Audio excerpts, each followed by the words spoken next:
안녕하세요. 저는 얼마 전 아들을 잃은 60대 여성입니다. 아들의 죽음 이후 저는 끊임없이 두려움에 떨며 살았습니다. 누군가가 저를 죽일지도 모른다는 생각 때문에요. 저와 제 아들에게 무슨 일이 생겼는지, 그리고 누가 저희 모자를 이토록 죽이고 싶어 했는지 여러분께 말씀드릴게요. 저는 30대에 남편과 사별 후 홀로 남매를 키웠습니다. 사업수완이 좋았던 남편이 남겨두고 간 재산 덕에 부족함 없이 아이들을 키울 수 있었어요. 남편이 저희를 위해 착실히 모아둔 재산이었기에 허영이나 사치를 부린다는 생각은 꿈도 꾸지 않았고요. 남편의 사업은 그대로 이어 꾸준히 키워나갔습니다. 남편 옆에서 틈틈이 공부해온 덕에 느려도 탄탄하게 사업을 키워나갔어요. 남편의 죽음 이후 제 머릿속에는 우리 아이들을 부족함 없이 키우자, 이 생각뿐이었습니다. 아빠 없이 자란 자식이라 저렇다 소리 들을까봐 참 엄하게도 키웠네요. 이제와 생각해보면 조금은 덜 엄하게 했어도 좋았을걸. 왜 그리 엄하게 키웠는지 마음에 걸립니다. 다행히 우리 아이들 비뚤어지지 않고 너무 착하게 자라주었어요. 첫째인 딸아이는 의사가 되었고요. 막내인 아들 녀석은 중학교 국어 선생님이 되었습니다. 참 부모 욕심이라는 게 아이들이 자리를 잡게 되니 이제는 좋은 짝을 만나 가정을 이뤘으면 좋겠더라고요. 딸아이는 지인의 소개로 변호사 일을 하는 지금의 사위를 만나 결혼을 하였습니다. 잘 살아가는 딸의 모습을 보니 너무 행복하더라고요. 숙제 하나를 끝낸 기분이었습니다. 아들 녀석만 결혼하면 제 인생의 모든 숙제가 끝난다고 하는 생각이었어요. 얼마 후 아들 녀석이 결혼하고 싶은 여자가 생겼으니 같이 식사를 하고 싶다는 거예요. 저는 언제라도 좋다고 했죠. 그렇게 얼마 지나지 않아 식사하게 되었어요. 아들의 여자친구가 누나, 어머니 두 분 다 찾아뵙고 싶다고 하여 다 함께 나간 자리였죠. 처음 본 아들의 여자친구는 참했어요. 요즘 친구들 같지 않게 싹싹했고요. 아들의 여자친구는 부모님 두 분이 어릴 적 일찍 돌아가셨다고 하더라고요. 오빠와 둘만 남아 서로 의지하며 살아가고 있다고 했어요. 오누이가 둘이 의지하며 살아온 얘기를 듣자니 고생이 많았구나 마음이 짠하더라고요. 그런데도 이렇게 착하게 자라준 모습이 꼭 저희 아이들 같아 더 정이 갔어요.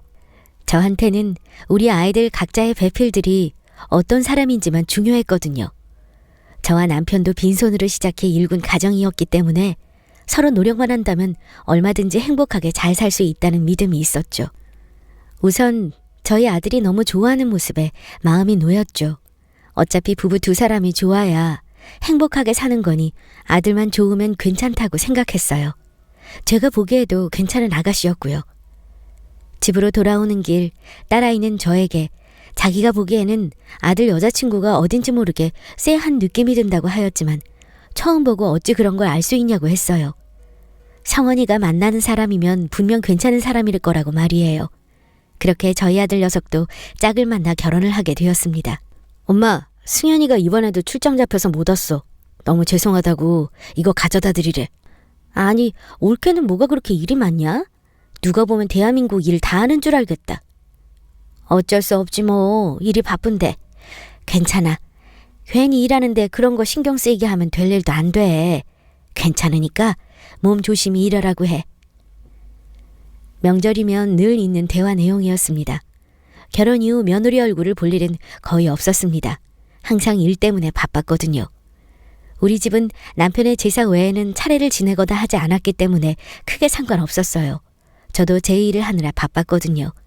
많진 않지만 제가 소유하고 있는 건물과 부지를 관리하려면 이래저래 늘 신경 써야 했기 때문이에요. 그래서 며느리와는 전화로 1년에 손에 꼽힐 정도로 통화하는 게 다였어요. 아까도 말씀드렸지만 저는 전혀 상관없었어요. 아들 녀석이 결혼 후 너무 행복해하는 모습에 오히려 며느리에게 언제나 고마운 마음이었어요. 어릴 적 제가 일 때문에 많이 챙겨주지 못한 애정을 우리 며느리가 채워주는 것 같아 정말 고마웠습니다. 다만 저희 딸아이만 빼고요. 딸아이는 아무래도 며느리가 참 속을 알 수 없는 사람인 것 같다고 영 찝찝하다고 했습니다. 아니 엄마, 아무래도 이상하다니까? 그렇게 출장을 다니는 일이라는데 무슨 일을 하는지 알 수가 없잖아. 안 그래? 내가 지난번에도 올케 명함 있으면 달라고 했거든? 주변에 홍보할 만한 곳 있으면 해주려고. 근데 명함을 끝까지 안 주는 거야. 괜히 미안하니까 그랬나 보지. 그리고 애가 자기 일에 욕심이 있으니까 그렇게 돌아다니겠지. 나도 너희 키울 때 전국을 다 돌아다녔어. 좋은 땅 찾아서 거래해야 하니까. 너무 그렇게 생각하지 말어. 내가 자꾸 내 올케를 수상하게 생각하니까 그렇게만 보이는 거야. 아니야. 아무래도 이상해. 나중에 성원이한테 한번 물어봐야겠어. 올케 오빠도 우리 결혼식 이후로 한 번도 소식 들은 적 없잖아? 알았어. 내가 나중에 성원이한테 물어볼게. 괜히 네가 먼저 그러지 마. 저때, 아니 처음 만나 식사를 했던 날, 딸아이의 말을 귀 기울여 들었어야 했는데 제가 그 말을 귀 기울여 들었다면 지금 같은 상황은 일어나지 않았을 겁니다. 아들 녀석은 결혼 후에 더욱 저에게 살갑게 굴었어요. 며느리 몫까지 본인이 해야겠다는 생각이 들었나 봐요. 아들은 며느리가 출장이 잦은 탓에 주말이면 저를 찾아와 함께 밥도 먹고 드라이브도 다녔어요. 그런데 아들이 종종 자신이 사는 아파트 명의 얘기를 꺼내더군요. 제가 나중에 아이들 각자에게 물려주기로 한 건물 명의에 대해서도 말이에요. 엄마, 나랑 승현이 사는 집 말이야. 그거 명의 혹시 내 이름으로 바꿔줄 수 있어?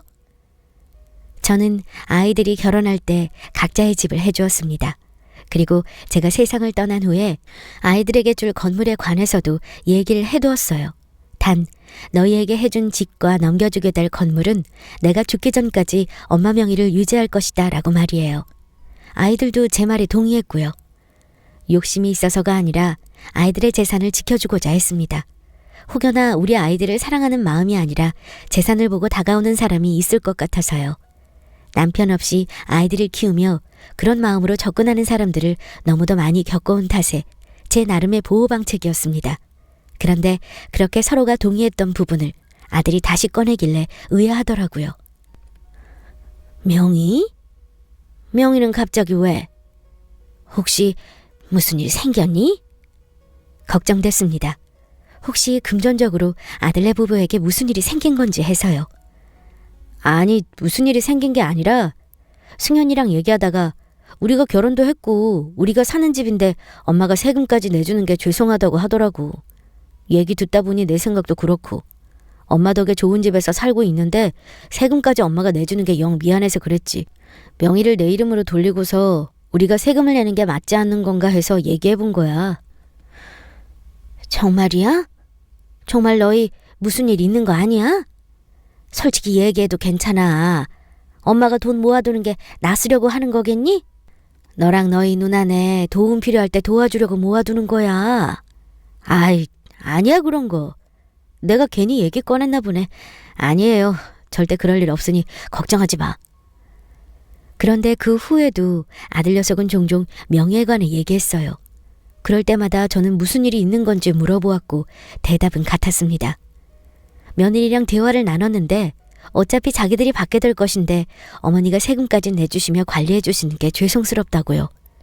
받게 될 것이라면 미리 받아서 세금도 자기네들이 내고 관리하는 방법도 미리미리 배워두면 좋지 않겠냐고 했다더라고요. 아들내외의 생각은 기특했지만 아직 경제적으로 얼마든지 능력이 되었기에 그런 생각하지 말라며 돌려보냈습니다. 지금 생각해보면 이상하다고 의심할 만한데 그때 저는 왜 그래도 며느리를 믿고 기특하다고밖에 생각하지 않았을까요? 마치 모에 홀린 사람 같았습니다. 남편의 기일날이었어요. 남편의 기일만큼은 저 딸 내외 아들 내외 모두가 참석했습니다. 제가 신신당부했거든요. 그날만큼은 꼭 가족이 모여야 한다고 말이에요. 남편에게 보여주고 싶었어요.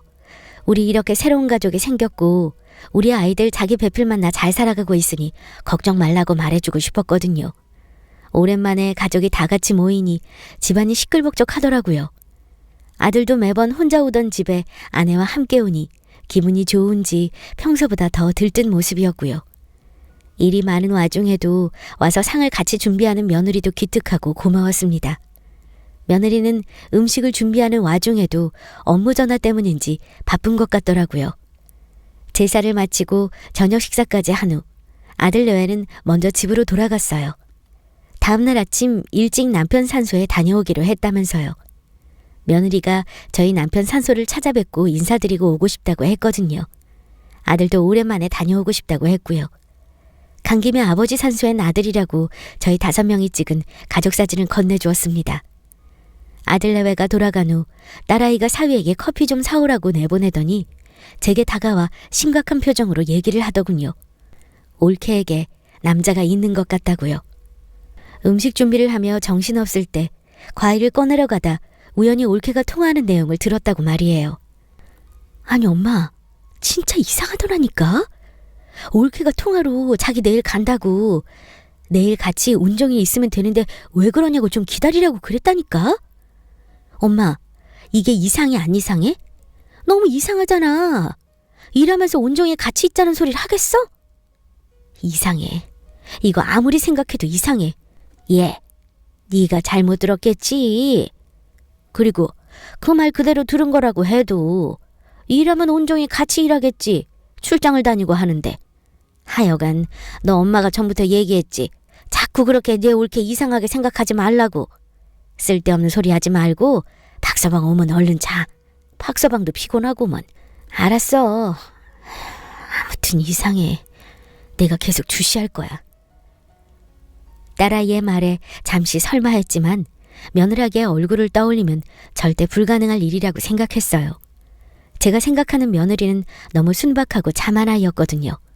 그렇게 아이들이 모두 집으로 돌아가고 자리에 누웠습니다. 신경 쓰지 않는다 생각했지만 딸아이의 말이 계속 머릿속을 맴돌았어요. 괜한 생각이라서 저 자신을 나무라고 겨우 잠자리에 들었습니다. 웬일인지 오랜만에 남편이 꿈에 나와주었어요. 오랜만에 보는 남편의 모습에 단걸음에 달려갔습니다. 가까이서 본 남편의 모습은 매우 슬퍼 보였어요. 제가 남편에게 건네준 사진을 들고 있었는데 어찌나 슬프게 울던지 꼭 옆에 있는 것 같았습니다. 그렇게 남편의 꿈을 꾸고 마음이 개운치 않았지만 꿈이려니 하고 넘겼죠. 그날도 평소와 다름없이 이런저런 업무를 보고 있었어요. 그때 전화벨이 울렸습니다. 며느리의 전화였어요. 이상하게도 전화가 받기 싫더라고요. 깨름칙한 마음을 뒤로하고 받은 전화는 저를 지옥으로 끌어내렸습니다. 아들이 뺑소니 사고를 당해 응급실에 와 있다는 연락이었어요. 며느리 말로는 자신은 화장실에 들르느라 아들이 먼저 길 건너편에 차를 가지러 간다고 했대요. 아들은 길을 건너다 신호위반 차량에 사고를 당한 거라고 하더군요. 병원까지 무슨 정신으로 어떻게 갔는지 지금까지도 기억이 나질 않습니다. 가는 길 내내 제발 살아만 있게 해달라고 그 말만 되풀이했어요. 병원에 도착하니 먼저 와 있던 딸아이가 저를 바라보더군요. 딸아이의 눈을 보고 알 수 있었습니다. 우리 성원이가 죽었다는 걸요. 예상했던 것보다 사고가 컸대요. 이미 병원으로 이송 중에 아이의 숨이 끊어졌다고 하더군요. 남편에 이어 생떼 같은 아이까지 잃게 되니 저를 원망하게 되더라고요. 내가 남편과 아들을 죽인 건가? 내가 인생이 기구한 걸까? 하나 남은 내 딸아이까지 나 때문에 잘못되면 어떡하지? 온갖 생각에 장례를 치르는 내내 제정신이 아니었습니다. 아들의 유고를 받아들은 그 자리에서 제가 의식을 잃었다고 하더라고요. 눈을 떠보니 제 방이었어요. 옆에는 딸아이가 제 팔에 링거를 꽂아두고 있었고 며느리도 제 곁에 앉아 제 손을 꼭 잡고 있었습니다. 한참을 울다 깨다 3일이라는 시간이 지났고 저는 며느리에게도 어서 들어가 쉬라고 하였어요. 그럴 수 없다고 곁에 있겠다고 하더군요. 며느리 역시 사랑하는 사람을 잃었는데 그 마음이 어떻겠어요. 예전 남편을 떠나보내던 날에 제 모습이 떠올라 한참을 부둥켜 안고 울었습니다. 어머니, 제가 너무 죄송해요. 제가 먼저 내려갔어도, 아니, 성원 씨한테 같이 가자고 붙잡았으면 이런 일 없을 텐데.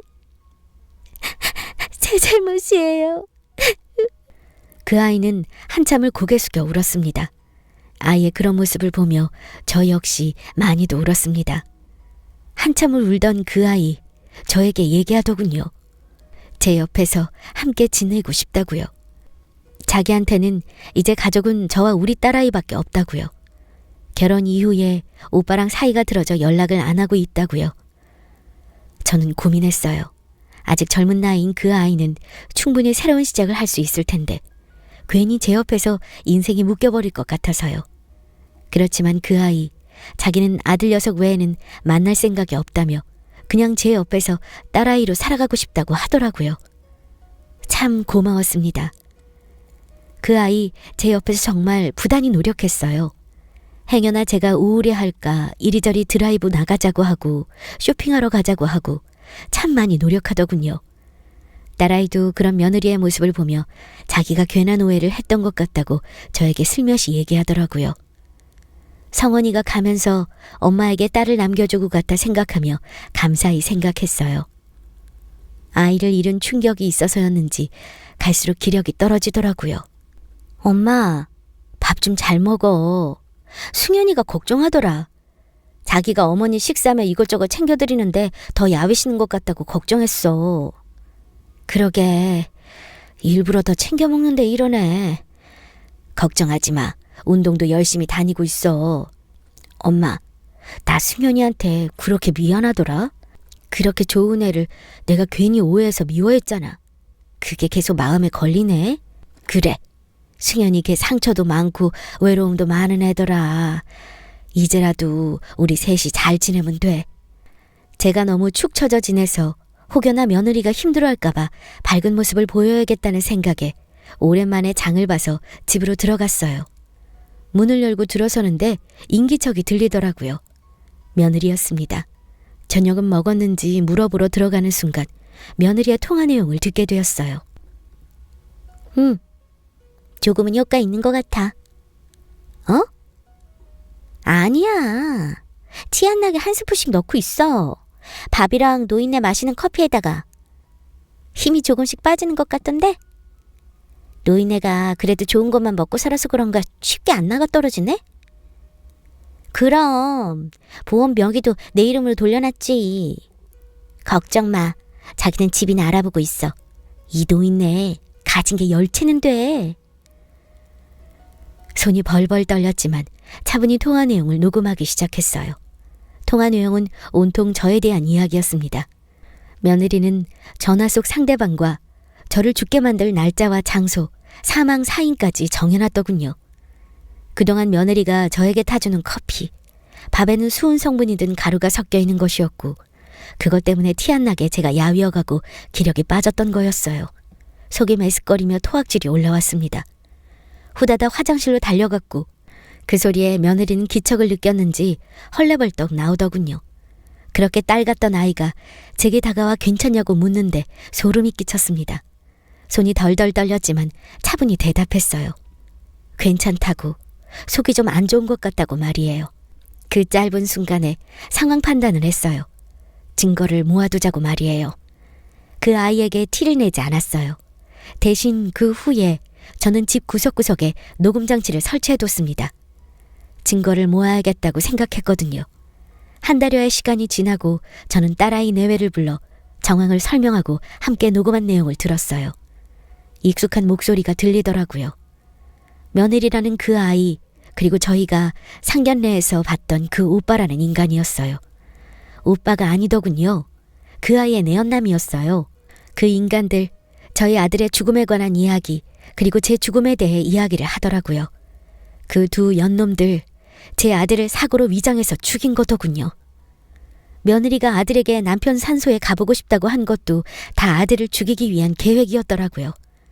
위치를 미리 알아내어 내연남과 함께 탐사하고 어디서 어떻게 아들을 내려오게 할지, 그리고 얼마만큼의 속도로 달려와야 아들을 그 자리에서 즉사시킬 수 있는지 말이에요.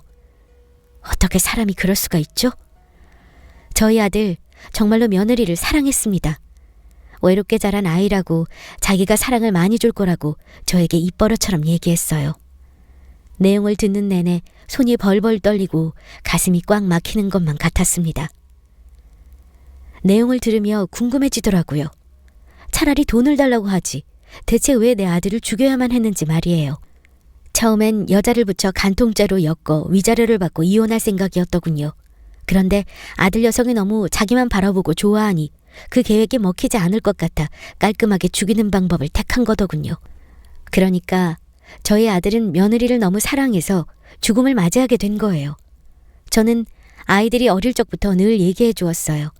사랑하는 사람에게 최선을 다해서 사랑하라고요. 갑작스레 남편과 사별을 하며 제가 뼈저리게 느낀 부분이었거든요. 그런데 그 가르침이 우리 아이를 죽음으로 몰고 간 것일까요? 아이들에게 그렇게 얘기해 주지 말걸. 제가 왜 그랬는지 스스로가 원망스러워지던 순간이었습니다. 결국 아들 녀석이 저에게 자꾸 명의를 얘기한 것도 다 그 여자 때문이었던 거예요. 그 여자는 재산을 노리고 저희 아들과 저에게 접근한 거였는데 말입니다. 그런데 막상 결혼해보니 아들 명의로 된 재산은 하나도 없으니 마음이 조급했을 거예요. 더군다나 아들이 뜻대로 안 되니 이대로 안 되겠다 싶었을 거고요. 그렇게 계획을 틀어 아들의 죽음을 사고로 위장해 사망보험금을 타낸 거였어요. 이제 그 다음으로는 저를 죽이고 제 재산을 가져가려는 계획이었던 거고요. 제가 왜 처음 만났던 그날 저희 딸아이의 말을 귀 기울여 듣지 않았을까요? 이 모든 일이 다 제 판단이 부족해서 벌어진 일 같아 억장이 무너졌습니다. 제 옆에 앉아있던 딸아이의 손 역시 벌벌 떨리고 있었습니다. 사위는 하염없이 눈물을 흘리는 저와 딸아이를 한참을 다독였어요.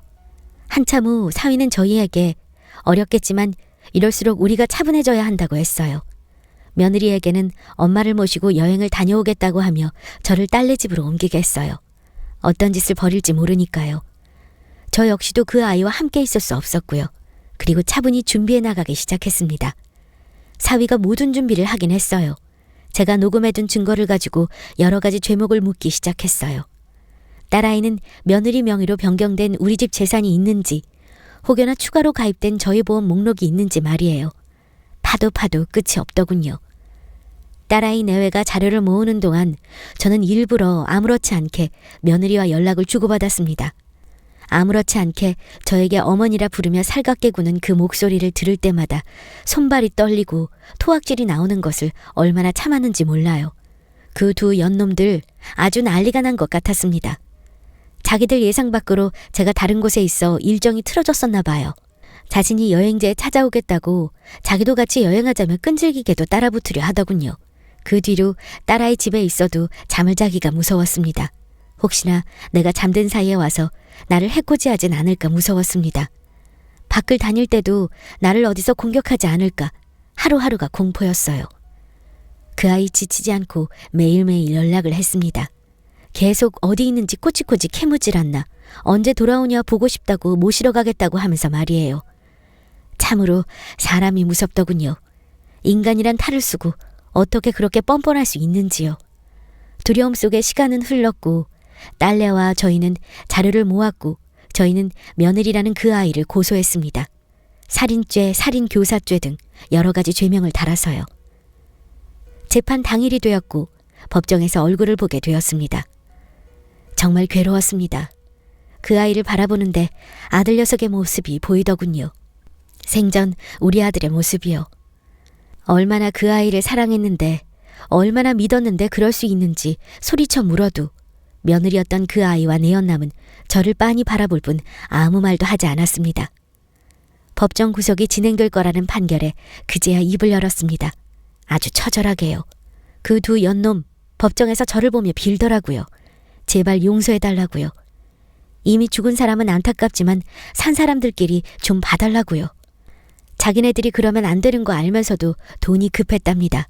그래서 저희 아들 죽이고 그 후에는 저를 죽이려 한 거래요. 돈이 급해서 사람을 죽인다니요.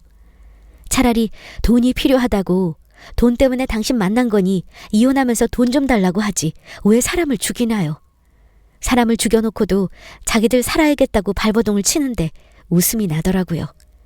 자신들의 육성이 담긴 증거가 있는데 부정을 한다 해도 부정이 안 되는 상황이니 얼마나 무섭겠어요. 재판 진행은 정상적으로 진행이 되었고 며느리였던 그 아이와 내연남은 결국 법정 구속이 되었습니다. 최소 징역 5년, 최대 무기징역이라더군요. 저희 사위는 최대로 구형을 받게 될 것이라며 걱정하지 마시라고 했어요. 처남을 그렇게 만든 거 자기가 절대 용서할 수 없다고 말이에요. 재판 마지막까지 절대 지쳐서는 안 된다며 딸아이와 같이 갖은 애를 쓰며 지쳐있는 저를 돌봐주었습니다. 재판 판결 결과가 나온 날 저와 딸아이 내외는 펑펑 울었습니다. 두 연놈 다 무기징역이 나왔더군요. 사위가 말하더라고요. 그 인간들 분명히 항소할 거라고. 자기들이 얼마나 큰 잘못을 한지 모르는 인간들일 테니 충분히 가능한 일이라고요. 양반은 못 됐는지 그 인간들 교도소로 이송된 후부터 저에게 편지를 보내왔습니다.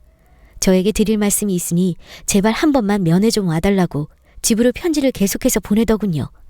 편지요? 읽어보지도 않았습니다. 사이며 딸아이며 우편함에 꽂힌 편지를 보는 족족 갈기갈기 찢어버렸어요.